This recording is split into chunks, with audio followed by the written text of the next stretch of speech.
जादुई चरा र गरीब मानिस। हिउँदे बिहानको कुहिरो अझै खेतमाथि लत्रिएको थियो। माटोको भित्ताले बनेको सानो झुपडीको ढोका खोल्दै रामी बाहिर निस्कियो। उसको खुट्टामा चप्पल थिएनन्।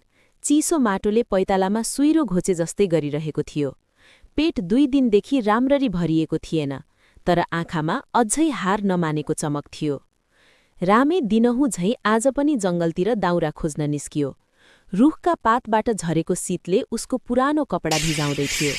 चराहरूको चिरबिर बाहेक जंगल शान्त थियो, अत्यन्तै शान्त, मानौ केही असामान्य हुन लागेको हो। अचानक उसले अजीब उज्यालो देख्यो।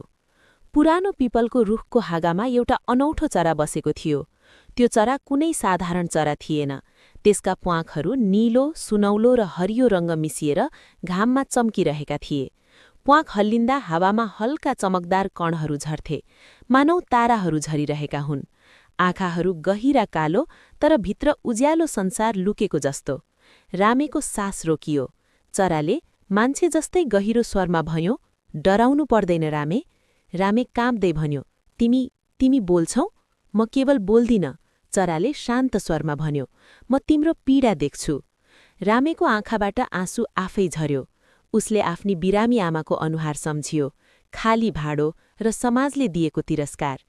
यदि म जादुई शक्ति दिन सक्छु भने तिमी के चाहन्छौ? रामे केही क्षण मौन रह्यो। जंगलको हावा चल्यो, पातहरू सरसराए।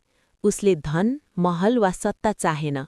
उसले भन्यो, म केवल यति चाहन्छु, मेरी आमा भोकै नबसुन् र म इमान्दार भएर बाँच्न सकूँ। चराको आँखामा उज्यालो अझ तीव्र भयो। त्यही तिम्रो सबैभन्दा ठूलो जादु हो, चराले भन्यो। चराले प्वाँख फटफटायो। अचानक जंगलको हावा बदलियो। रामेको हातमा एउटा सानो चम्किलो दाना आयो, सुन जस्तो, तर तातो थिएन। यो दाना जहाँ रोप्छौ, चराले भन्यो, त्यहाँ केवल धन होइन, अवसर उम्रन्छ। तर सम्झनु, लोभ गर्यो भने सबै हराउँछ। त्यो भनेपछि चरा आकाशतिर उड्यो। आकाशमा बादल चिरेर घाम निस्कियो र चरा उज्यालोमै विलीन भयो। वर्षौं बिते। आज रामे आज पनि धनी छ, तर घमण्डी छैन। उसले गाउँमा विद्यालय र अन्न भण्डार बनाएको छ। आमा शान्त मुस्कानसाथ घरको आँगनमा बस्छिन् र कहिलेकाहीँ साँझको सुनौलो घाममा पिपलको रुखमाथि उड्ने एउटा चम्किलो चरा देख्दा रामे हल्का मुस्कुराउँछ, किनकि उ जान्दछ साँचो जादु दयालु हृदयमा लुकेको हुन्छ। यो कथाबाट हामीले के सिक्नुपर्छ भन्ने बुझ्नुभयो? कमेन्ट गर्नुहोला। धन्यवाद।